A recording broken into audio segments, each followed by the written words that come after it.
नमस्कार प्रिय अभ्यर्थियों एवं भविष्य के अधिकारियों। आप लोगों का आपके इस नंदिनी आईएएस में स्वागत है। हमें उम्मीद है कि आप लोग स्वस्थ होंगे और बहुत अच्छे होंगे। आप लोगों के 2025 में होने वाली आईएएस प्रीलिम्स परीक्षा के लिए जो 25 मई 2025 को होने वाली है, उसके लिए आप जीव जान से मेहनत कर रहे होंगे। और आप मेहनत करते समय आपके अंदर कुछ शंकाएं उत्पन्न हो रही होंगी कि हमने एनसीईआरटी नहीं पढ़ पाई है, एडवांस नहीं पढ़ पा रहे, 6 महीने का समय रह गया है। तो अभी आपके पास लगभग 6 महीने का समय तो है ही है, लेकिन इतने समय में आप बहुत कुछ कर सकते हैं। आप औरों से अच्छा कर सकते हैं। आपकी समस्या को खत्म करने के लिए नंदिनी आईएएस संस्थान के माध्यम से आप लोगों के लिए एक कार्यक्रम रखा है। मैं संजीव कुमार आपके इतिहास का अध्यापक हूँ और इस कार्यक्रम के माध्यम से आप अपने इतिहास को इतना आसान बनाने जाएंगे, इतना आसान बना ले जाएंगे कि आप ये समझेंगे कि हाँ, हमने बहुत कुछ पढ़ लिया है। और यहाँ से आपके यूपीएससी में ही नहीं, आपके हर परीक्षा में सीधे सीधे प्रश्न पूछे जाते हैं। आप उठा के देख लीजिए, कोई भी परीक्षा हो। और अक्सर क्वेश्चन वो गलत करते हैं जिन्होंने बेसिक पढ़ाई नहीं है, एडवांस पढ़ने पहुंच गए, मैगी मैगी कोचिंगों में फीस जमा कर दी, पढ़ रहे हैं वहाँ से, फिर भी परीक्षा में जाते वो क्वेश्चन गलत करके आ जाते हैं। वो यही कारण है कि उन्होंने एनसीईआरटी पढ़ी नहीं सही से, बेसिक चीज़ उनको पता ही नहीं है। तो इन्हीं समस्याओं को दूर करने के लिए आपके संस्थान नंदिनी आईएएस ने आप लोगों के लिए ये कार्यक्रम रखा है, जिसमें हम क्लास 6 से लेकर क्लास 12 तक की एनसीईआरटी को कवर करेंगे। और जिसमें हम एक एक चीज़ को पढ़ेंगे, हम पूरी बुक को पढ़ेंगे, क्योंकि ज़्यादा पढ़ी हुई चीज़ हमें ज़्यादा समय तक ध्यान में रहती हैं। ज़्यादा पढ़ लेंगे तो कुछ चीज़ें तो दिमाग में बनी रहती हैं। अगर ज़्यादा पढ़ने से हमारी चीज़ सामने कोई गुजरती है या हम परीक्षा देने कोई हमारे सामने गुजरती है, तो हमारे दिमाग में टिक करती है कि हमने ये पढ़ा है और आपका आंसर सही हो जाता है। तो ये इतिहास आपके हर परीक्षा में महत्वपूर्ण रोल अदा करता है। यूपीएससी आईएएस में तो करता ही करता है। स्टेट पीसीएस में देखिए आप, बिहार पीसीएस में देखिए आप, उत्तर प्रदेश पीसीएस में देखिए आप, आरओआर के एग्जाम में देखिए आप, इतिहास बहुत बड़ा रोल अदा करता है। उस समस्या को खत्म करने के लिए आपकी संस्था नंदिनी आईएएस ने आप लोगों के लिए एक कार्यक्रम रखा है। आप लोग हमारे साथ रह करके, हमारे साथ जो हम पढ़ रहे हैं उसके साथ बने रह करके आप अपनी एनसीईआरटी कुछ ही दिनों में कवर कर लेंगे, कुछ ही दिनों में। और फिर आपको एडवांस पढ़ाया जाएगा और आप 25 जो मई की जो परीक्षा है उसमें आप बहुत कुछ पाएंगे। तो आपको लगेगा हमने बहुत कुछ पढ़ लिया और उससे अच्छा पढ़ा है। तो ये आप सबके लिए बिल्कुल ही डेडिकेशन से दिया जा रहा है। आप लोगों को सब कुछ आपके लिए समर्पित है। ये जो काम संस्थान आपके लिए कर रही है, ये आपके लिए कर रही है। आप हमको फॉलो कीजिए और हमारे साथ चलिए। आप कुछ ही दिनों में इतना कर जाएंगे कि जो 2-2, 3-3, 4-4 साल से तैयारी कर रहे हैं उनसे अच्छा करेंगे। आप पहले अटेम्प्ट में ही एक आईएएस क्वालिफाई कर जाएंगे। अब जिनको 2 साल, 3 साल, 4 साल पढ़ते पढ़ते हो गई, उनका प्रीलिम्स नहीं निकल पा रहा या कोई वजह रह रही है कि उनका रिवीजन अच्छा नहीं हो पा रहा है या उन्हें डर लगता है, तो इन्हीं समस्याओं को खत्म करने के लिए आप हमारे साथ बने रहेंगे। और इसके लिए हमारा संस्थान यानी आप लोगों का संस्थान नंदिनी आईएएस आपके लिए बहुत कुछ कर रहा है। तो हम इतिहास को आज कवर कर रहे हैं। इतिहास की जो एनसीईआरटी क्लास 6 से लेकर क्लास 12 तक की एनसीईआरटी है, उसकी हम स्टार्टिंग से आज कर रहे हैं, आज से स्टार्टिंग कर रहे हैं। और कुछ ही दिनों में बड़ी आसानी से, बड़ी स्मूथली हम इसे कवर कर लेंगे और बहुत पढ़ने में बहुत आनंद भी आएगा और बहुत चीज़ जानेंगे जो हमें पता नहीं थी। और उन चीज़ों को आप अपने चाहे मेंस में लिखिए, चाहे आप उनको इंटरव्यू में पूछे गए सवालों में आंसर में प्रेजेंट कीजिए, चाहे आप उन्हें उसका निबंध लिखिए, आप उन्हें आंसर राइटिंग में यूज़ कर सकते हैं। आप किसी को बता भी सकते हैं कि हाँ, हमारे अतीत में क्या हुआ था। तो ये हमारी क्लास 6 की जो समाज विज्ञान जो पुस्तक दिखाई दे रही है, हमारे अतीत है। तो आज हम इसके पहले चैप्टर से चलते हैं। तो बिल्कुल डेडिकेशन होकर के पढ़िए आप हमारे साथ और हमको ध्यान से सुनिए। ऐसा सुनिए कि जो पढ़ रहे हैं और हमारे साथ जो पढ़ते चलिए साथ साथ, और जो आपको इंपॉर्टेंट चीज़ लग रही है आप उनको नोट भी करते चलें। इसीलिए आप हमारे संस्थान नंदिनी आईएएस को फॉलो कीजिए। हम आपके साथ हैं, हमारी पूरी टीम आप लोगों के साथ है। हम लोग आप लोगों के लिए काम कर रहे हैं। अब जो लोग कोचिंग में एडमिशन नहीं ले पा रहे या दिल्ली नहीं जा सकते या किसी अन्य शहर में नहीं जा सकते, उनको लगता है कि बहुत महंगी फीस है, हम तो कर ही नहीं सकते, क्योंकि देखो संविधान का आर्टिकल 21 सभी को मिला हुआ है। भारत के जो भी अधिकारी या जो भी पोस्ट है उनमें जाने का अधिकार सभी को है, क्योंकि अनुच्छेद 21 दिया है संविधान में। तो जो सोचते हैं कि हम कर ही नहीं पाएंगे, तो आप हमारे साथ रह करके वो कर सकते हैं। जो लोग करते हैं वो भी आप ऐसा कर जाएंगे कि आपका बेहतर परफॉर्मेंस होगा, अच्छा आपको लोग जानेंगे। तो शुरू करते हैं हम आज क्लास 6 के पहले चैप्टर की तरफ से। आप लोग हमारे साथ बने रहिए। तो ये हमारा सामाजिक विज्ञान दिया गया है क्लास 6 में, और इसमें हमारी पुस्तक का नाम है हमारे अतीत एक, है ना, जो कि आप इस पुस्तक को बड़े ध्यान से, बड़े स्मूथली, बड़े सरल शब्दों में पढ़ेंगे, क्योंकि एनसीईआरटी में सब कुछ डिफाइन किया हुआ है, बस आपको पढ़ते चलना है, और कुछ चीज़ें वो हम आपको बता देंगे। सच मानिए आप ऐसा कर जाएंगे दूसरों तो बहुत अच्छा बेहतर परफॉर्मेंस होगा आपका, बहुत मज़ा आएगा आप लोगों को पढ़ने में। तो शुरू करते हैं, चलते हैं। अब देखिए इसमें लिखा हुआ है एनसीईआरटी। एनसीईआरटी इसको हिंदी बोलते हैं राष्ट्रीय शैक्षिक अनुसंधान और प्रशिक्षण परिषद, national council of educational research and training. ये गवर्नमेंट की तरफ से जो भी कार्यक्रम है, पुस्तकों दिया रहा है, उसको पढ़ रहे हैं, जहाँ से हमारी परीक्षकों की निगाहें बनी रहती हैं, एग्जामिनरों की। तो चलते हैं हम अपने पहले चैप्टर की तरफ।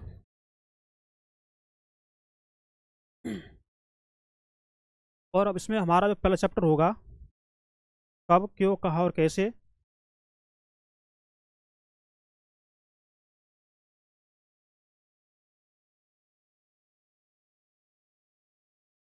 और इतिहास हमारी जो परीक्षा है इनमें सब में एक ऐसा रोल अदा करता है, क्योंकि इतिहास कवर नहीं तो आप समझिए कि हमारी परीक्षा मुश्किल से ही कवर होगी। मतलब फिर उसको अगर फील्ड में अगर ज़्यादा मेहनत देंगे तो उससे मतलब काम बनता हुआ दिखेगा नहीं। इसलिए आप हमारे साथ रह करके, जैसे हमारी ये विषय सूची है, तो क्लास 6 की हमें कौन कौन सी चीज़ पढ़नी है इसमें, है ना। तो देखेंगे हमारा इसमें अध्याय है क्या, कब, कहाँ और कैसे। ये अध्याय हमारा एक, और दूसरा अध्याय है हमारे आरंभिक मानव की खोज में, देख लीजिए आप।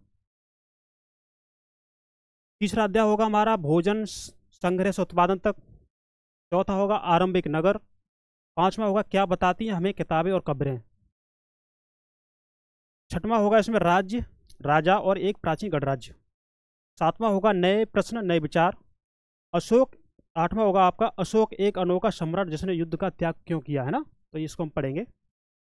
खुशहाल गांव और समृद्ध शहर, व्यापारी राजा और तीर्थयात्री, हम इसको भी पढ़ेंगे। नए साम्राज्य और राज्य, इमारतें, चित्र तथा किताबें। ये हमारे कुल 12 चैप्टर हैं, इनको कुछ ही दिनों में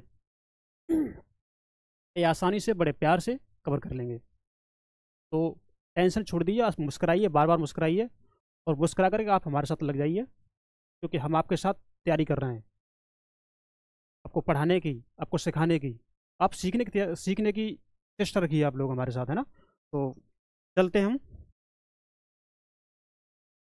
हमने अपने कौन कौन से चैप्टर पढ़ लिए, पढ़ने चाहिए हमको, तो वो तो हमने देख लिए। अब इसमें हमारा जो पहला अध्याय है क्या, कब, कहाँ और कैसे,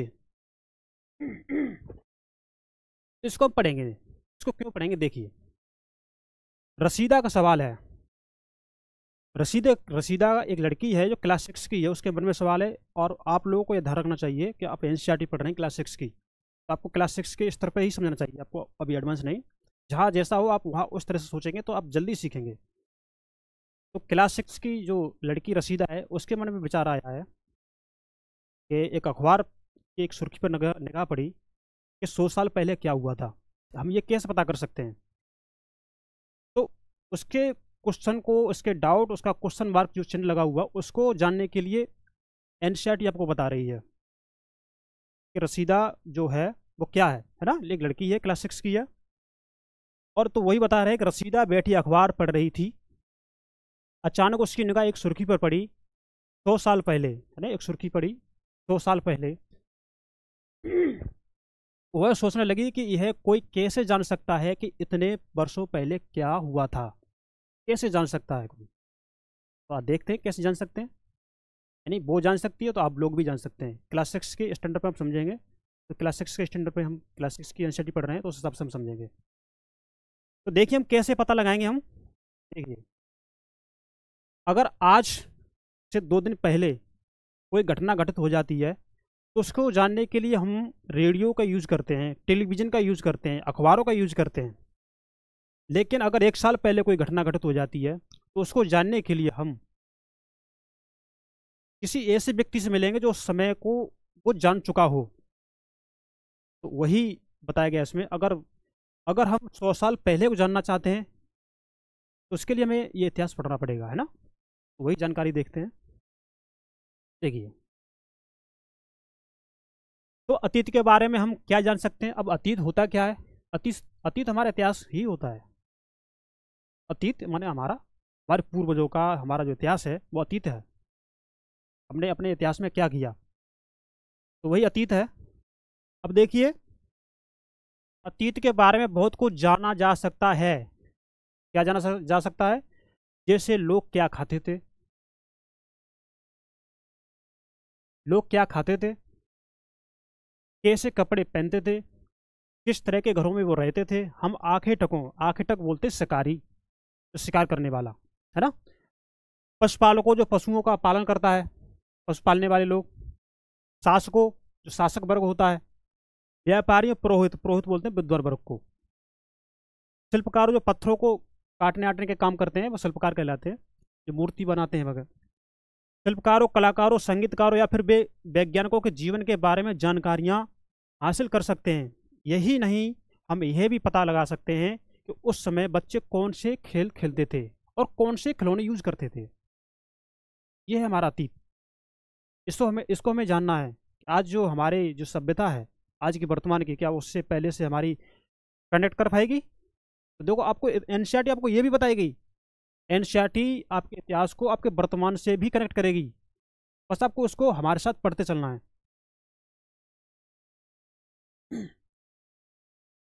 अब देखिए, लोग कहाँ रहते थे।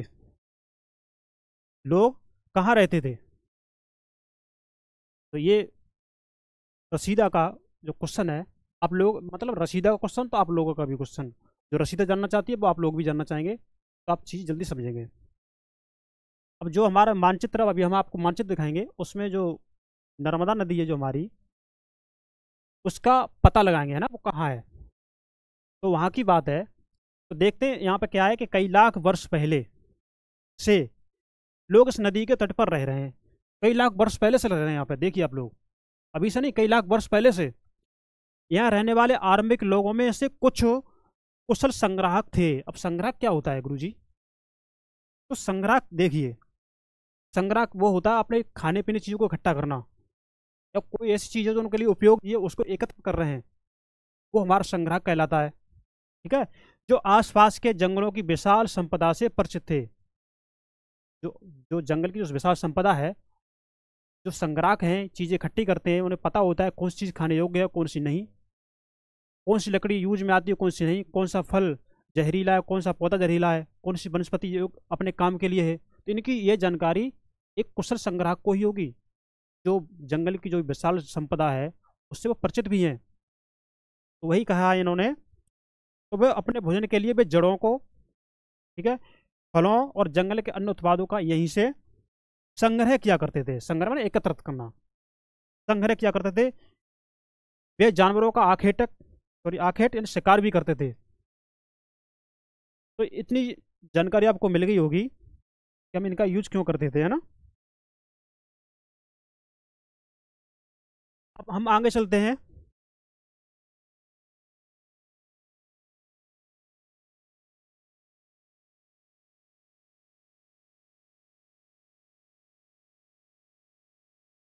अब आप देखेंगे इसमें कि अब तुम उत्तर से पश्चिम की सुलेमान और किरदर पहाड़ियों का पता लगाओ। अभी जो मानचित्र आने वाला है ये हमारा, हम इसमें जो उत्तर से जो पश्चिम की ओर जो सुलेमान किरदर की पहाड़ियाँ हैं उनका हम पता लगाएंगे और उसके बारे में जानेंगे। इसमें क्या जानेंगे कि देखो, इसी क्षेत्र में कुछ ऐसे स्थान हैं जहाँ लगभग 8,000 वर्ष पूर्व स्त्री पुरुषों ने सबसे पहले गेहूं तथा जौ जैसी फसलों को उपजाया। उस ऐसे क्षेत्र है आज से लगभग 8,000 वर्ष पूर्व। ठीक है। अब देखिए, फसलों को उपजाना आरंभ किया इन्होंने भेड़, बकरी, गाय, बैल जैसे पशुओं को पालतू बनाना शुरू किया। जो फसल उपजाएंगे, तो हम फसल उपजाएंगे, उनका जो एक्स्ट्रा जो उत्पादन होता है उनको लाने के लिए तो वो पशु भी पालते थे, और उनसे जो भी दूध मिलता था या उनसे मांस मिलता था उसको भी यूज करते थे। तो जो लोग गांव में रहते थे, तो उत्तर पूर्व में गारो तथा मध्य भारत में विंध्य पहाड़ियों का पता लगाओ। अभी हम मैप में देखते हैं ना। आप लोग भी मैप को देखेंगे। ये कुछ अन्य ऐसे क्षेत्र थे जहाँ कृषि का विकास हुआ। यहाँ क्या हुआ? कृषि का विकास हुआ इन क्षेत्रों में। जहाँ सबसे पहले चावल उपजाया गया। ये स्थान विंध्य के उत्तर में स्थित है। कहाँ है? उत्तर में स्थित है विंध्य के। अब देखिए आप अपने इस मैप को देखिए, ये जो क्षेत्र होगा हमारा ये उत्तर होगा।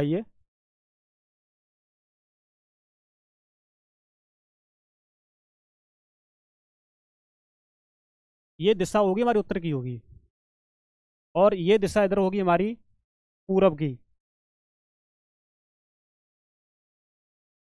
और इसे हम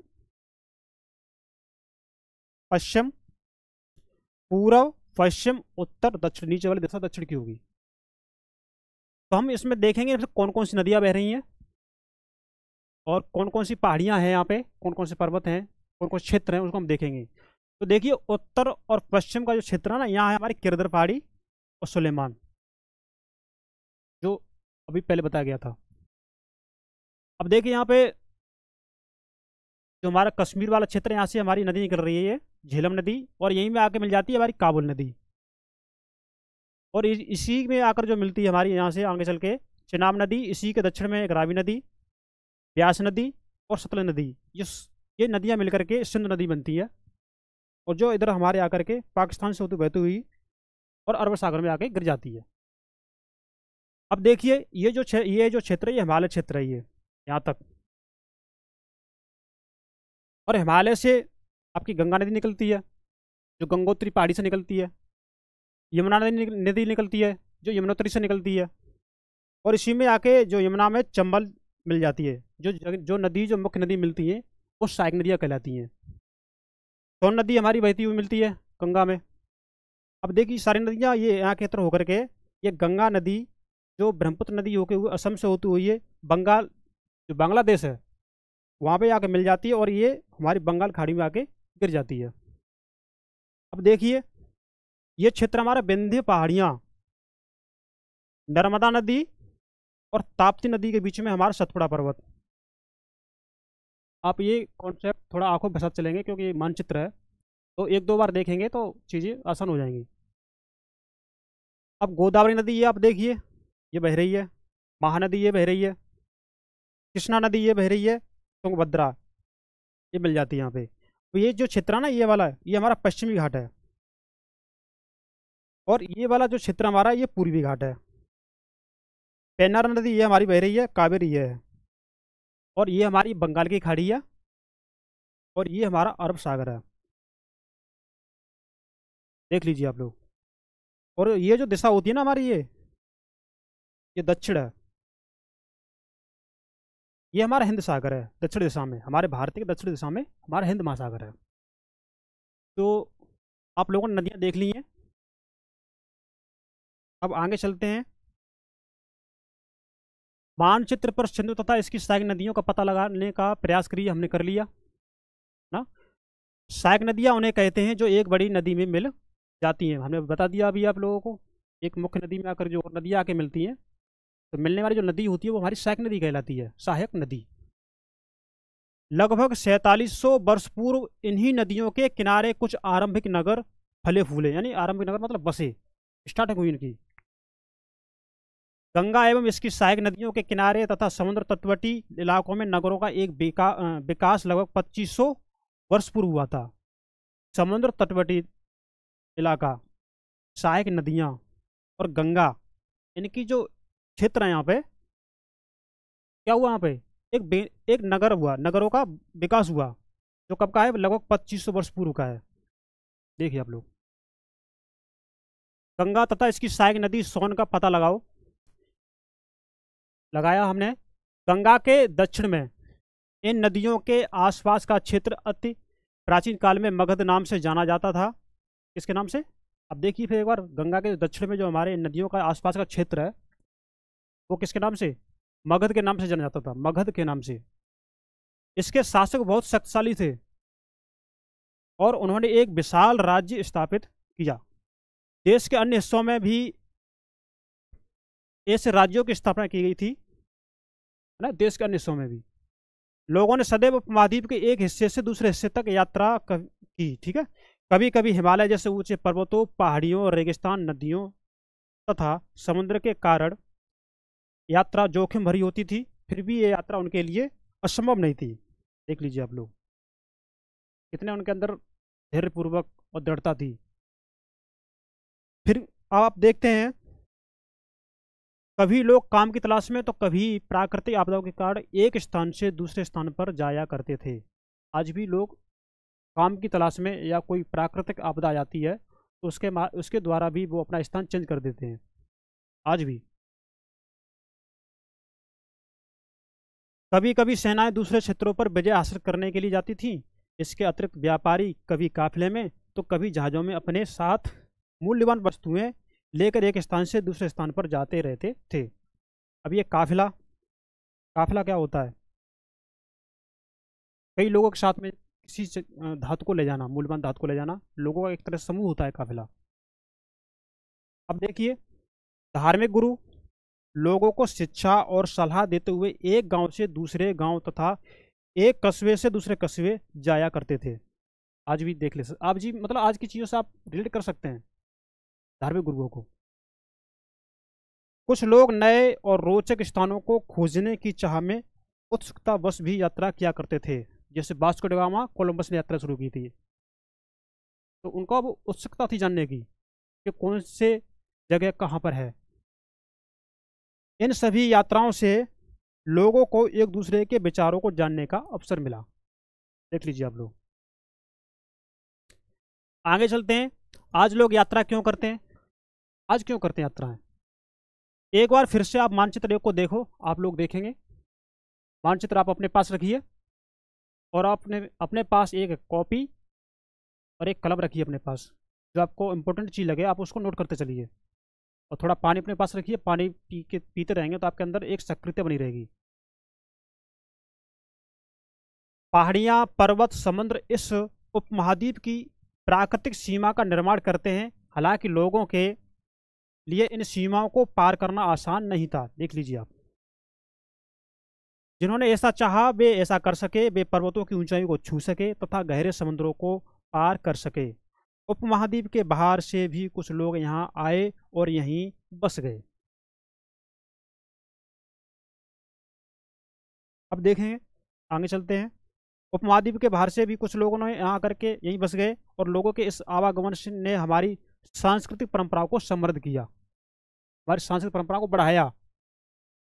कुछ पुरानी परंपरा थी उनमें चेंज आया। एक स्थान से लोग दूसरे स्थान पर जाएंगे, वहाँ से यहाँ आएंगे, क्या होगा? सांस्कृतिक परंपराएं उनमें चेंजिंग आएगा।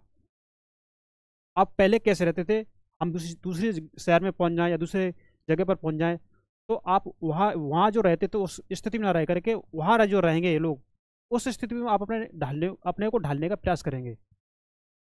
देख लीजिए आप लोग। और ये आपके जो 2025 की जो भी एग्ज़ाम आपके आईएएस की होने वाली है, तो ये मान के चलिए आपके लिए ये लक्ष्य रखा गया है यूपीएससी 2025 के लिए, तो उसी के अकॉर्डिंग हम आपको कराएंगे।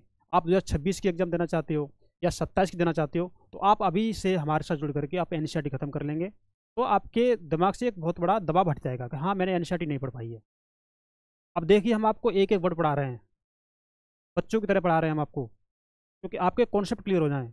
कब क्या हो रहा था, कैसा हो रहा था, उस समय कैसा अतीत था हमारा, वो हम जानने की कोशिश कर रहे हैं यहाँ पे।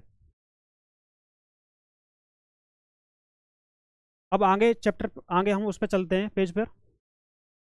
कई वर्षों से लोग पत्थरों को तराशने, संगीत रचने और यहाँ तक भोजन बनाने के नए तरीकों के बारे में एक दूसरे के विचारों को अपनाते रहे। पत्थर तराशने का मतलब होता है पत्थर को आकार देना। जिस जिस जिस आकृति में आप चाहते हो उसको आकार देना, वो पत्थर तराशने का काम हो गया। अब देखेंगे देश के नाम। अपने देश के लिए हम प्राय इंडिया तथा भारत जैसे नामों का प्रयोग करते हैं। इंडिया शब्द इंडस से निकला है। देख लीजिए आप लोग, इंडिया शब्द इंडस से निकला है, जिसे संस्कृत में सिंधु कहा जाता है। देखिए आप लोग, अपने एटलस में ईरान और यूनान को आप देखिए, जो आपके पास एटलस है, अगर नहीं है तो आप रख लीजिए, आप अपने पास ले लीजिए। उसमें आप ईरान को देखेंगे और आप यूनान को देखेंगे। लगभग 2500 वर्ष पूर्व उत्तर पश्चिम की ओर से आने वाले ईरानियों और यूनानियों ने सिंध को हिंदोस अथवा इंदोस, इसने ईरानियों और यूनानियों ने सिंध को क्या कहा? हिंदोस और इंदोस कहा। इस नदी के पूर्व में स्थित भूमि प्रदेश को, जो ये नदी है ना सिंध नदी, इसके जो पूर्व में जो भूमि प्रदेश स्थित है उसको क्या कहा उन्होंने? देख लीजिए, इंडिया कहा। और जो भारत का नाम का जो प्रयोग हुआ है ना, वो उत्तर पश्चिम में रहने वाले लोगों के एक समूह के लिए किया जाता था, भारत का नाम। आप देख सकते हैं।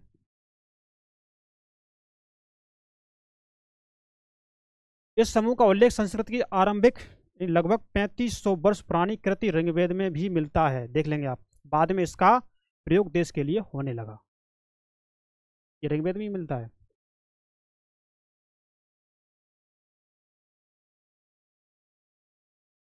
आप इसे, इन शब्दों को नोट भी कर सकते हैं। अब हम अतीत के बारे में कैसे जाने ये पढ़ेंगे, तो हम आगे चलते हैं। देखिए, अतीत की जानकारी हम कई तरह से प्राप्त कर सकते हैं। अतीत है ना हमारा ये, इसकी जानकारी हम कई तरह से प्राप्त कर सकते हैं। इनमें से एक तरीका अतीत में लिखी गई पुस्तकों को ढूंढना और उनको पढ़ना। और ये पुस्तकें हाथ से लिखी होने के कारण इसे क्या कहते हैं? पांडुलिपि कही जाती हैं। अंग्रेजी में पांडुलिपि के लिए प्रयुक्त होने वाला मैन्यूस्क्रिप्ट शब्द है। पांडुलिपि के लिए जो अंग्रेजी में शब्द यूज होता है वो क्या है? मैन्यूस्क्रिप्ट शब्द है। लैटिन शब्द में इसे हम मैनू, और जिसका अर्थ होता है हाथ। देख लीजिए आप लोग, कितना डिटेल में हर चीज़ को एक्सप्लेन किया है। लेकिन आप अगर इससे पहले खुद पढ़ते तो आप एक पेज पढ़ते, दो पेज पढ़ते, एक अध्याय पढ़ते, दो अध्याय पढ़ते और बंद कर देते। और आप हमारे साथ बने रहेंगे तो आप एनसीईआरटी को कवर कर ले जाएंगे। अगर आप एक बार भी पढ़ लेते हैं तो भी आप बहुत कुछ सीख जाएंगे यहाँ से।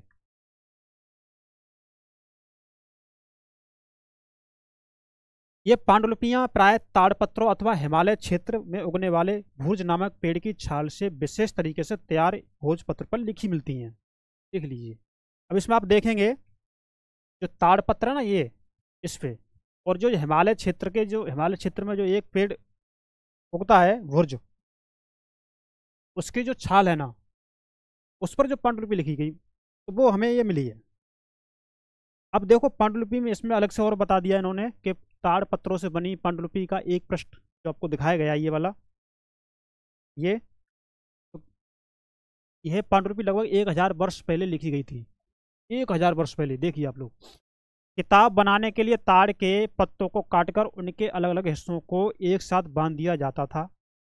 भुर्ज पेड़ की छाल से बनी ऐसी ही एक पांडुलिपि को तुम यहाँ देख सकते हो। देखो, भुर्ज पेड़ की छाल है ना, उससे बनी आपकी पांडुलिपि है ये।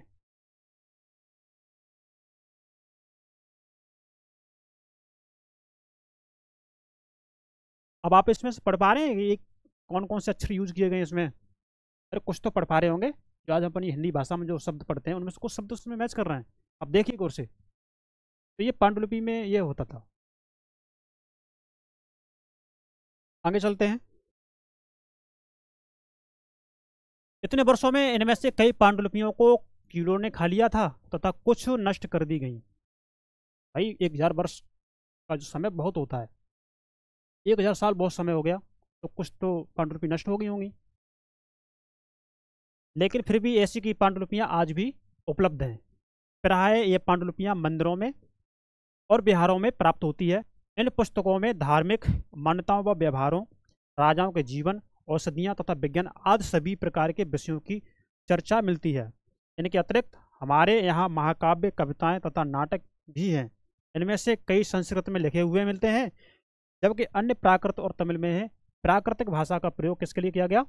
आम लोगों के लिए करते थे। देख लीजिए, तो जो भी बताया गया उसमें नाटक, कलाएं, है ना, कौन कौन सी औषधियाँ यूज होती थी वहाँ पे, वहाँ का विज्ञान कैसा था उस समय का, और वहाँ के राजा और रानियों का उनका व्यवहार जीवन कैसा था, वहाँ उसमें रीति रिवाज कैसी थी, इन चीज़ के बारे में ये हमारी क्लास 6 की एनसीईआरटी कितने आराम से स्मूथली आपको बता रही है। इसमें हमें क्या एक्सप्लेन करने की जरूरत है बताइए, सब कुछ तो इसमें साथ साथ पढ़ने से ही सब कुछ समझ में आ रहा है। आप क्लास 6 के बच्चे तो है नहीं है, आप जब आईएएस की या आईपीएस की या यूपी पीसीएस की या विभिन्न स्टेट पीसीएस की जब तैयारी कर रहे हैं तो आपको इतना तो समझ जानकारी होगी, आप लोगों को इतने कमजोर तो होंगे नहीं कि आपको हिंदी पढ़ना समझ में नहीं आती होगी, आप हिंदी माध्यम के छात्र हैं अगर तो।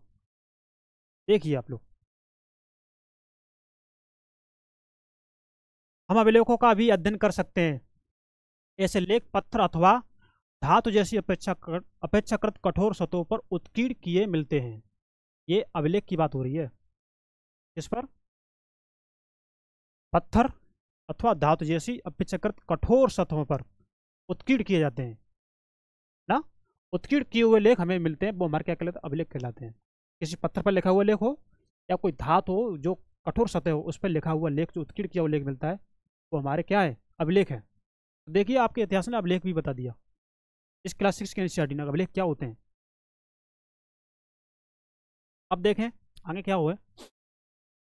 कभी कभी शासक अथवा अन्य लोग अपने आदेशों को इस तरह उत्कीर्ण करवाते थे ताकि लोग उन्हें देख सकें, पढ़ सकें तथा उनका पालन कर सकें, इसलिए इन अभिलेखों का यूज किया गया था।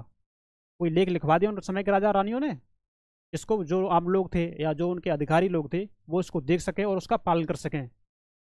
राजा का ये आदेश है, रानी का ये आदेश है, लोग ये कर सकते हैं, लोग वो नहीं कर सकते, लोग ये कानून नहीं तोड़ सकते। तो आज हम यही तो सब पढ़ रहे हैं, उस समय कैसा क्या होता था। कुछ अन्य प्रकार के अभिलेख भी मिलते हैं जिनमें राजाओं तथा रानियों सहित अन्य स्त्री पुरुषों ने भी अपने कार्यों के लिए विवरण उत्कीर्ण करवाए। देख लीजिए आप लोग, सब कुछ बता रही है आपको एनसीईआरटी। उदाहरण के लिए प्राय शासक लड़ाइयों में अर्जित विजयों का एक लेखा जोखा रखते थे।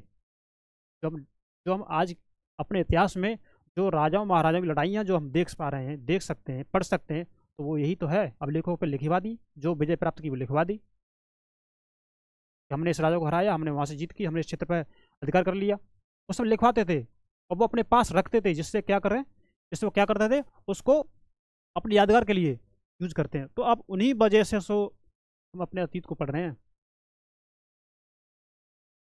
अब देखिए ये क्या हमारा, ये अभिलेख है, ये अभिलेख है। देखिए आप इनमें इसको अक्षर पढ़ पा रहे हैं, आप जो शब्द इसमें जो लिखे हैं। अब देखें इधर, लगभग 2250 वर्ष पुराना ये अभिलेख वर्तमान अफगानिस्तान के कंधार से प्राप्त हुआ है। कहाँ से, जो अफगानिस्तान का जो कंधार क्षेत्र है वहाँ से अभी ये प्राप्त हुआ है। अभी का जो आपकी जो इतिहास की एनसीईआरटी है वो बता रही है, मैं अपनी तरफ से कुछ नहीं बता रहा आपको, मैं आपको वो बता रहा हूँ जो आपकी एनसीईआरटी बता रही है, और आपको वही फॉलो करना है और वही आपके दिमाग में चिपका लो और वही एग्जाम में चिपका देना। आपका एक भी क्वेश्चन गलत नहीं होगा इतिहास से, गारंटी मेरी है। आप विश्वास से पढ़िए और मैं आपको विश्वास से पढ़ा रहा हूँ। आप यकीन मानिए कि आप यूपीएससी 2025 की जो परीक्षा होने वाली है आईएएस की, आप उसमें बहुत अच्छा करेंगे। और ये इसी में नहीं, इसके अलावा जो भी परीक्षा होने वाली है, चाहे आपकी वनडे की परीक्षा हो, चाहे स्टेट पीसीएस की परीक्षा हो, चाहे आरओआर की परीक्षा हो, कोई भी परीक्षा हो, क्वेश्चन मिलेंगे सीधे सीधे यहाँ से, आप देख लेना, और ना मिले तो आप हमसे आके कॉन्टेक्ट कर लेना। तो हम उन्हीं को तो पढ़ रहे हैं, हम अपने इतिहास को वही इसीलिए जान रहे हैं। क्यों पूछ रहा है ये आयोग ये अपने इतिहास के बारे में, क्यों पढ़ना जरूरी, वो समय बीत गया, उसका कोई क्या यूज है। अरे इतिहास हमें अपनी सभ्यता सिखाता है, हमारे अंदर जो कमियां हैं उनको इतिहास से हमें सुधारने का मौका मिलता है। इतिहास वो है। अब देखिए इसमें और क्या बताया है, जो ये अभिलेख है ना जो कांधार से मिला है आपको,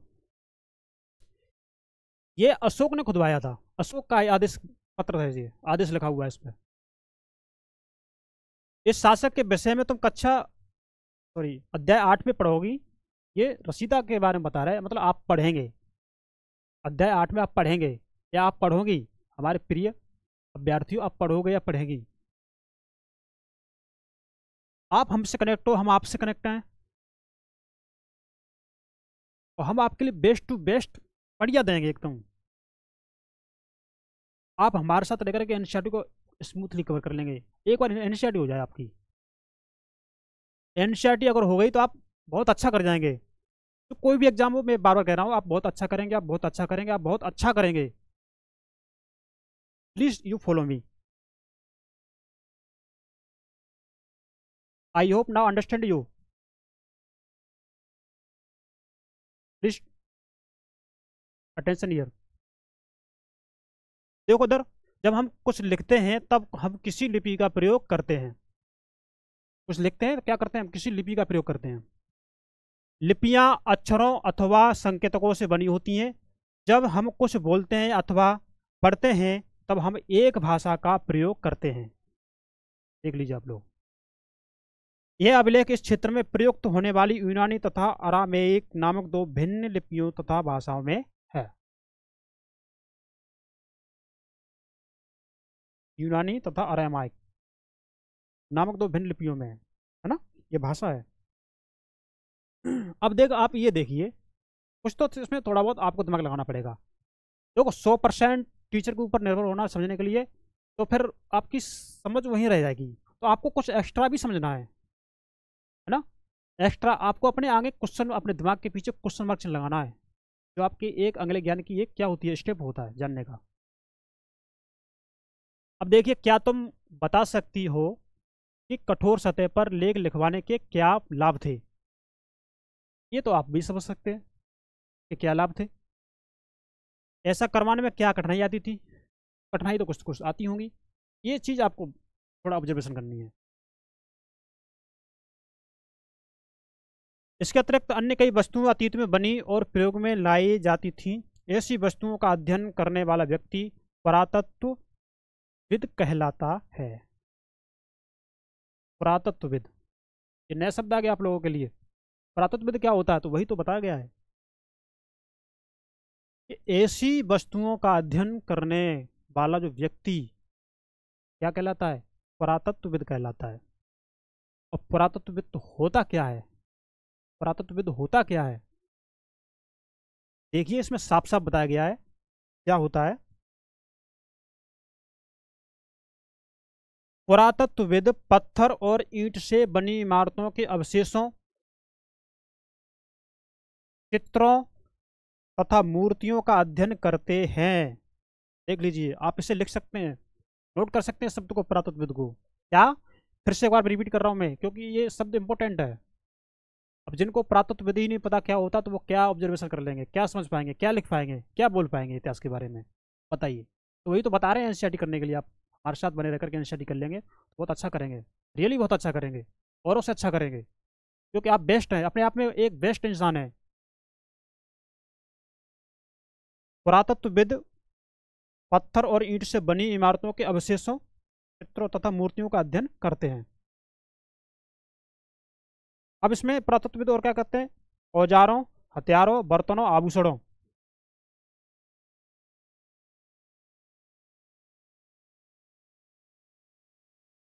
तथा सिक्कों की प्राप्ति के लिए छानबीन तथा खुदाई भी करते हैं। ये हमने आपको व्यक्त कर दिया है। इनमें से कुछ वस्तुएं पत्थर, पकी मिट्टी तथा कुछ धातु की बनी हो सकती हैं। ऐसे तत्व कठोर तथा जल्दी नष्ट न होने वाले होते हैं। अब जानते हैं, समझ सकते हैं, देखो कितना अच्छा समझा गया आपको। अब आप में देखेंगे, देखो ये पात्र है, ये पात्र है। आप बता सकते हैं ये कौन सा पात्र है, और ये कौन सी धातु के टुकड़े हैं, बता सकते हैं आप, सोचिए। ये आपको क्या दिख रहा है, देखो ये जो चित्र बना गया वो भी आपकी एनसीईआरटी ने बताया है। एक प्राचीन नगर से प्राप्त ये पात्र हैं, पात्र बोलते हैं बर्तन, या उस समय जो यूज होती थी चीजें वो। इस तरह के पात्रों का प्रयोग 4700 वर्ष पूर्व होता था। इस तरह के पत्थरों का, कितना 4700 वर्ष पूर्व। अब ये दाएं दाएं और बाएं, ठीक है। दाएं एक पुराना चांदी का सिक्का है। क्या ये एक चांदी का सिक्का है जो पुराना है, और ये लगभग 25 वर्ष पूर्व का है। आज मतलब लगभग 25 वर्ष आज से पूर्व का है, ये आपकी एनसीईआरटी बता रही है। और जो हमारे द्वारा जो आज प्रयोग में आने वाले सिक्कों से ये कैसे भिन्न है, क्या बताइए। क्या आज जो हमारी जो सिक्के यूज हो रहे हैं क्या वो वैसे ही है? तो आप थोड़ा खुद रखेंगे तो जल्दी सीखेंगे आप।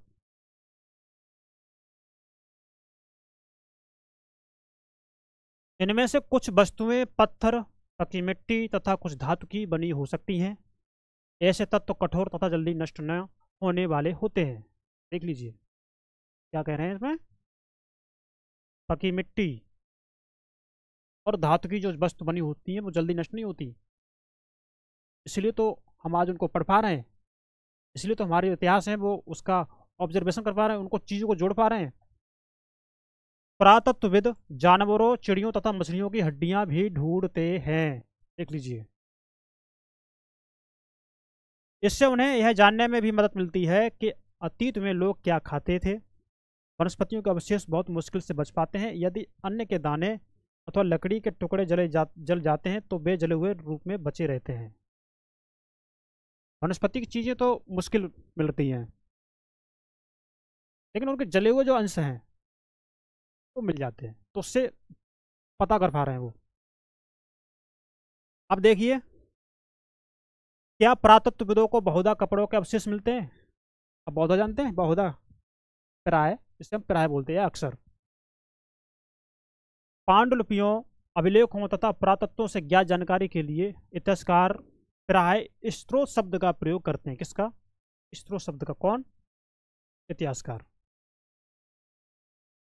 इतिहासकार उन्हें कहते हैं जो अतीत का अध्ययन करते हैं और स्रोत के प्राप्त होते ही अतीत के बारे में पढ़ना बहुत रोचक हो जाता है। देख लीजिए, क्योंकि इन स्रोतों की सहायता से हम धीरे धीरे अतीत का पुनर्निर्माण करते जाते हैं।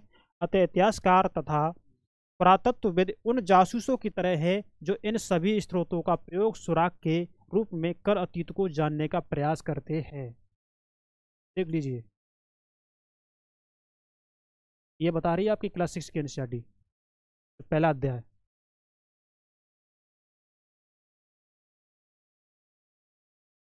अतीत एक या अनेक, ये भी क्वेश्चन मार्क चिन्ह है।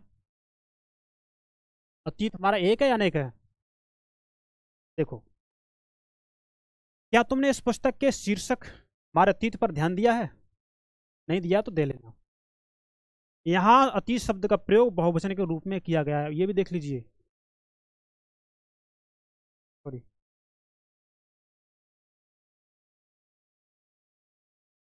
बहुवचन के रूप में किया गया अतीत को। देख लीजिए क्यों किया गया। अब इसे आगे हम पढ़ते हैं क्यों किया गया। ऐसा इस तथ्य की ओर ध्यान दिलाने के लिए किया गया है कि अलग अलग समूह के लोगों के लिए इस अतीत के अलग अलग मायने थे। अलग अलग समूह के जो लोग हैं उनके लिए क्या है, अलग अलग मायने थे इसके। उदाहरण के लिए पशुपालकों अथवा कृषकों का जीवन राजाओं तथा रानियों के जीवन से तथा व्यापारियों का जीवन शिल्पकारों के जीवन से बहुत भिन्न था। ये बता रहा हमारा अतीत क्या भिन्नता थी लोगों में। जैसा कि हम आज भी देखते हैं कि उस समय भी देश के अलग अलग हिस्सों में लोग अलग अलग व्यवहारों रीति रिवाजों का पालन करते थे। उस समय देख लीजिए, अतीत में भी अलग अलग जगह पर अलग अलग लोग अलग अलग हिस्सों में अलग अलग व्यवहार रीति रिवाज अपनाते थे। ये आपकी क्लास 6 की एनसीईआरटी बता रही है, तो मेरी तरफ से कोई कुछ नहीं जोड़ा जा रहा, बस जो बता रही है अब उसे पढ़ते चलो हमारे साथ साथ। उदाहरण के लिए आज अंडमान द्वीप के अधिकांश लोग अपना भोजन मछलियां पकड़कर शिकार करके तथा फल फूल संग्रह द्वारा प्राप्त करते हैं। ये आज की बात बता दी एनसीईआरटी ने। तो आपकी एनसीईआरटी अतीत को वर्तमान से रिलेट कर रही है, उसने आज का भी बता दिया। हाँ, आज भी हमारे यहाँ हमारे देश में हो रहा है ऐसा।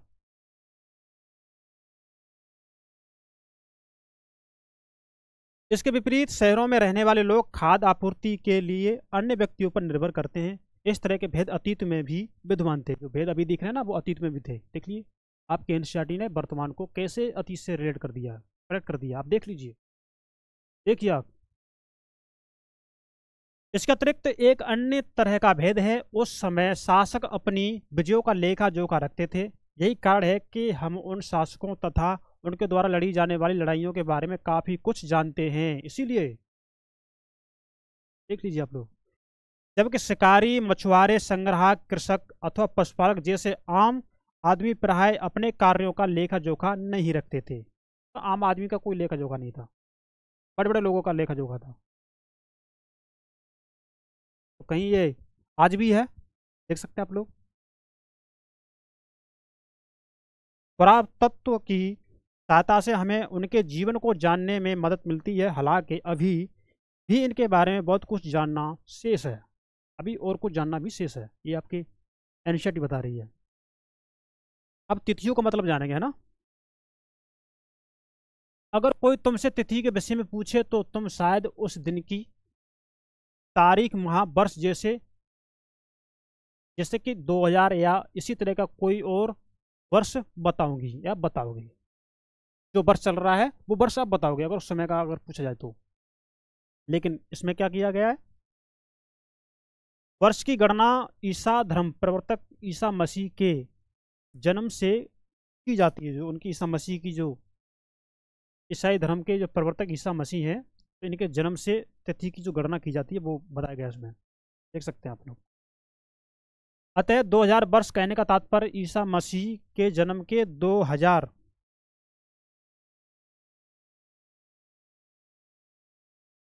वर्ष के बाद से है। यानी कि उनका जन्म 2000 वर्ष पहले हुआ होगा। 1 तारीख 1 महीना सन 1 में उनका जन्म हुआ होगा। अभी तो 2000 वर्ष के बाद ही बता रहे हैं ये। ईसा मसीह के जन्म के पूर्व की जो सभी तिथियां हैं वो ईसा पूर्व, ईसा से पहले के रूप में जानी जाती हैं। इस पुस्तक में हम 2000 को अपना आरंभिक बिंदु मानते हैं। वर्तमान से पूर्व की तिथियों का उल्लेख करेंगे। वर्तमान से जो पूर्व की तिथियां हम उनका उल्लेख करेंगे। ये आपके इसमें बताया गया है। तो बड़े आसानी से बताया गया है, आप इसे आप आसानी से समझ भी सकते हैं। अब इतिहास और तिथियां हम एक बार पढ़ लेते हैं यहाँ पे। अंग्रेजी में बीसी, हिंदी में से ईसा पूर्व बोलते हैं बीसी को। तो बीसी का तात्पर्य बिफोर क्राइस्ट, यानी ईसा पूर्व होता है। बिफोर क्राइस्ट, ये बीसी का मतलब है। तो हिंदी में इसे हम बोलते हैं ईसा पूर्व। कभी कभी तुम तिथियों से पहले एडी, हिंदी में इसे ईस्वी लिखते हैं, लिखा पाती हो या पाते हो। यह एनो डोमिनी नामक 2 लैटिन शब्दों से बना है। देख लीजिए आप लोग, इसका तात्पर्य ईसा मसीह के जन्म के वर्ष से है। देखिए आप लोग, कितना आसानी से डिफाइन करके बताया गया है, डिटेल में बताया गया है। कभी कभी एडी की जगह सीई, एडी की जगह सीई तथा बीसी की जगह बीसीई का प्रयोग होता है। सीई अक्षरों का प्रयोग कॉमन एरा तथा बीसीई का बिफोर कॉमन एरा के लिए होता है। देख लीजिए, हम इन शब्दों का प्रयोग इसलिए करते हैं क्योंकि विश्व के अधिकांश देशों में अब इस कैलेंडर का प्रयोग सामान्य हो गया है।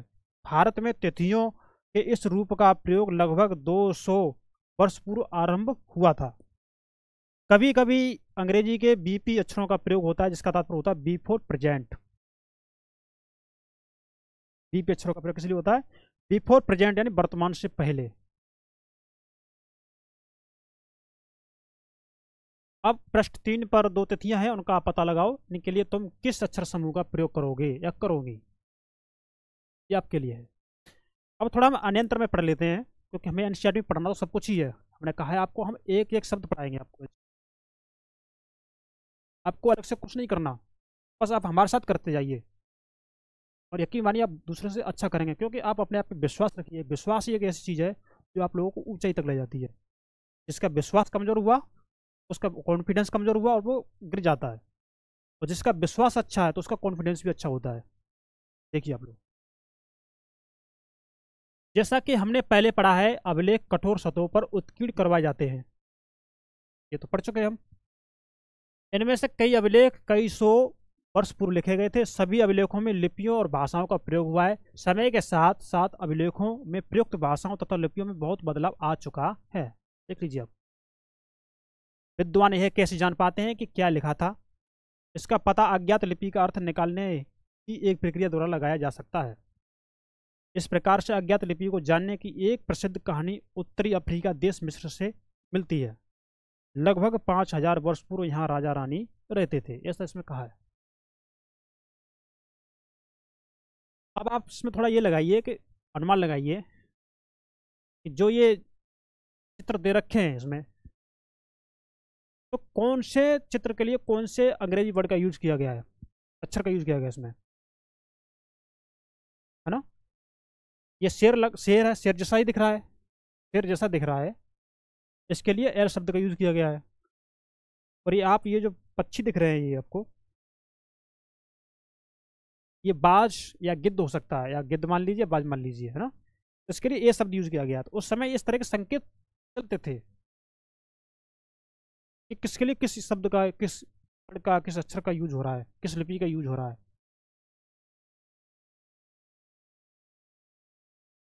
अब देखेंगे आप, मिस्र के उत्तरी तट पर रोसेटा नामक एक कस्बा है। यहाँ से एक ऐसा उत्कीर्ण पत्थर मिला है जिस पर एक ही लेख 3 भिन्न भिन्न भाषाओं तथा लिपियों, यूनानी मिस्री लिपि के 2 प्रकार है ना, तो लिपियों भाषाओं में हुए। कुछ विद्वान यूनानी भाषा पढ़ सकते हैं, ठीक है।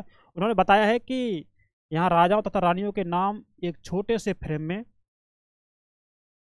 दिखाए गए हैं। इसे कारतूस कहा जाता है। इसके बाद विद्वानों ने यूनानी तथा मिस्री संकेतकों को अगल बगल रखते हुए मिस्री अक्षरों की समानार्थक ध्वनियों की पहचान की है। देख लीजिए क्या बता रही है एनसीईआरटी आपको।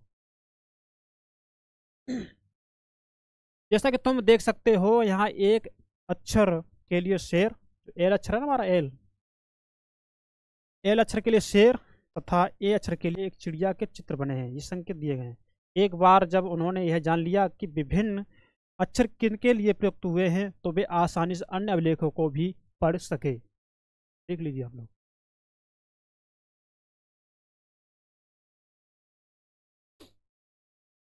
अब ये कल्पना आप करेंगे, जो आपके उपयोगी शब्द हैं आपने इसमें देखा होगा। यात्रा, पांडुलिपि क्या होता है, अभिलेख क्या होता है, पुरातत्व, इतिहासकार, स्त्रोत, अज्ञात लिपि का अर्थ निकालना, ये पढ़ चुके हैं हम। और इसमें कुछ तिथियां महत्वपूर्ण हैं, जैसे कि आप इन्हें नोट भी कर सकते हैं, लिख भी सकते हैं। कृषि का आरंभ,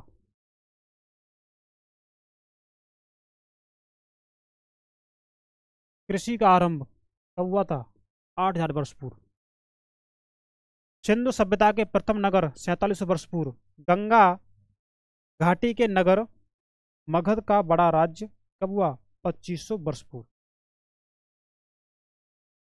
वर्तमान लगभग 2000 वर्ष पूर्व का है, देख सकते हैं आप लोग।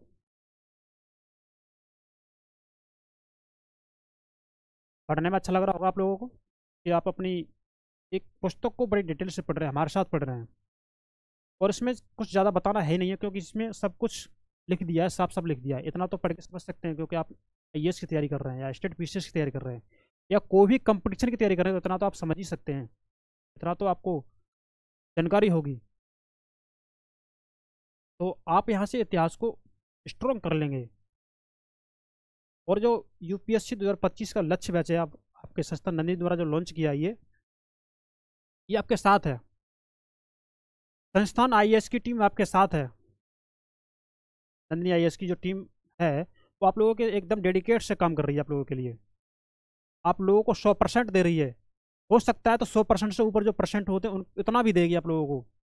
बस आप हमारे साथ लगे रहिए। और आप ये मत सोचिए कि वो ऊंची कोचिंग में पढ़ रहा है, वो फलाने वहाँ पढ़ रहा है, वो फलाने शहर में पढ़ रहा है, वो यहाँ पढ़ रहा है, तो उससे हम कमजोर नहीं। You are the best. आप एक बेस्ट हो, आप अपने आप में बेस्ट हो। आप वो कर सकते हैं जो किसी ने ना किया हो, जो जो आगे वाला ना कर पा रहा हो, जिनके अंदर एसेंट यानी जिनका धैर्य है, और जिनके अंदर आज कहते हैं ना, आज भी वही जीत रहे हैं जो कछुआ की दौड़ से चल रहा है, आज वही जीत रहे हैं, खरगोश नहीं जीत रहा आज भी। कछुआ खरगोश जब दौड़ होती है, हमने या आप लोगों ने पढ़ा होगा किसी क्लास में, आई थिंक क्लास 4 या 5 में होगा ये, कि कछुआ खरगोश की जो दौड़ हुई थी ना, उसमें जीत किसकी हुई थी? उसकी कछुए की हुई थी। खरगोश को अपने ऊपर अहंकार था, घमंड था कि मैं बहुत तेज भाग लेता हूँ, मैं इससे तेज भाग लेता हूँ, और ज़्यादा तेज भाग करके और फिर वो आराम में करने लग जाता था। कछुआ पे धीमे धीमे धीमे धीमे चलता रहता, वो रुका नहीं, और अंत में आप देख लेते जीत किसकी हुई? कछुए की हुई। तो आज भी कछुआ ही जीत रहा है, खरगोश नहीं जीत रहा। तो आप अपने आप को कछुआ मानिए, और धीमे धीमे धीमे धीमे आप अपने आप को इतना कॉन्फिडेंस में लाइए, और जैसे कहते हैं ना धीमे धीमे कटाई करते हैं, एक दिन पहाड़ भी कट जाता है। अब वो रखिए, आप वो कर लेंगे जो किसी ने नहीं कर पाया। आप किसी से कमज़ोर नहीं है, तो आप हमारे साथ बने रहिए, और आपकी परीक्षा 100% हम निकलवाएंगे। आप हमारे साथ रहेंगे और हम आपके साथ। हम जो कुछ कर रहे हैं आप लोगों के लिए कर रहे हैं। आप चाहे कहीं भी हो, देश के किसी भी कोने में हो, कुछ भी काम कर रहे हो, चाहे आप कोई नौकरी कर रहे हो, चाहे आप कोई बिजनेस कर रहे हो, या कोई महिला गृहिणी, या कोई सामाजिक आर्थिक दबाव के कारण मतलब बड़े बड़े शहरों में नहीं जा पा रही, बड़ी बड़ी महंगों में कोचिंग नहीं ले पा रही, तो उनको ध्यान में रख करके आपकी संस्था नंदिनी आईएएस ने आप लोगों के लिए कितना बड़ा सहज कर दिया, सरल कर दिया। इसे सार्थक बनाओ, इसे निरर्थक मत करिए, आप सार्थक करिए इसे, इसे अपनाइए।